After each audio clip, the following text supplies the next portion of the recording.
Assalamualaikum warahmatullahi wabarakatuh. Berita Uronyo. Dua dro anak muda tanggung bak gejak wisata Upanti Kuala Parik, Perlak Barat, Kabupaten Aceh Timur, gelaporkan kalham keneng bakat. Sidro jiteme peselamat oleh warga di Sinan, sedangkan sirotu sampo suput buno golom jiteme dan tengah disedot oleh tim SAR, BPPD Aceh Timur, TNI Polri dan masyarakat di Sinan. Menurut info yang kamu temui bahawa sajih dua dro anak lajang tanggungnya jejak wisata kenan dengan keluarga ji.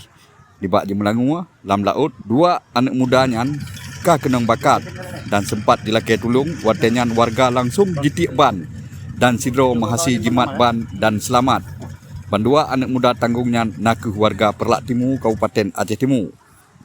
Sampo seput tim SAR BPPD, TNI Polri dan masyarakat daerahnya manteng gesetot yang sirotu dan golom geteme.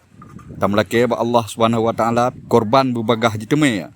Habanyo gepesampo oleh Ilyas bin Ismail Freelance News nan me Inggris haba me Aceh.